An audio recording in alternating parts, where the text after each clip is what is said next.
Ay, maayong hapon atong tanan, no? Nanihigayon na, nag-live na pug ko. Ang katuyuan nako kadiin aron pagsusi. No, sa tinuod nga di na magkaguliyang Kristiyano, Budhismo, Hinduismo, gitawag Islam, di na mayo sila rin maluwas unsa pa diha nga relihiyon. Dili. Kay nga no, ato lang susihon ang tinuod, no? Kay wala pa jud intaw Kristiyano sa unang panahon nga wa pay Kristo, wa pa poy ingon Islam sa panahon nga di wa pay Abraham. Kaya ang Islam panahon man ni Abraham ug Islam ray maluwas. Kato dahil sila Noe, Islam dito. Sila Adan, Islam dito. Katong unang mga tao nga una pa kang Abraham. Kay si Ismael sa panahon man to ni Abraham, nakaanak siya ngadto kang gianakan niya si Agar. Nilusot pud taon si Ismael nga mao ang kaliwat sa Islam. Si Kristo sa panahon Kristiyano, nagwalay kay si Kristo pagay relihiyong Kristiyano sa mga apostolis na. Munang wala nagtumbok og Kristiyano, wala nagtumbok og Islam ug unsa mang relihiyon na. Hinuon kung atong hunahon ang una gyud pamilya sa Ginoo. Sila Adan ug iba. Sila Noe mo toy una gyud pod nga salin nga pamilya sa Dios. Sa laktod nga pagkasulti karong panahon na kay kita mga nahabilin man gikan sa atong mga kaliwatan, mga katigulangag, lulo, lula, wala na sila.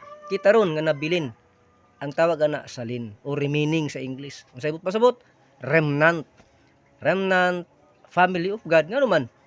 Ang hinto og Dios nga amahan ng Dios di anak ka. Anak ka, tatay na to ang amahan nga Dios di pamilya ang tawag ana. Mun igsuog higala, maunsa makristyano man kag ma-Islam.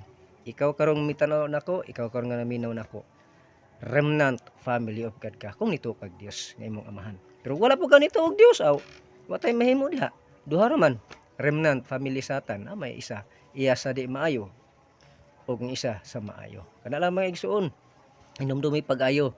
Kung ikaw Kristiyano, pagbasa sa Biblia, Roma 9:27, only the remnant shall be saved.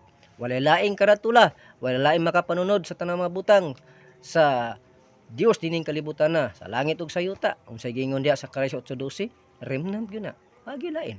Unang kundi ka mo yung remnant ka, kay mahimo, di ka gusto panalangin sa Ginoo. Pero kung yung remnant ka, kita ni.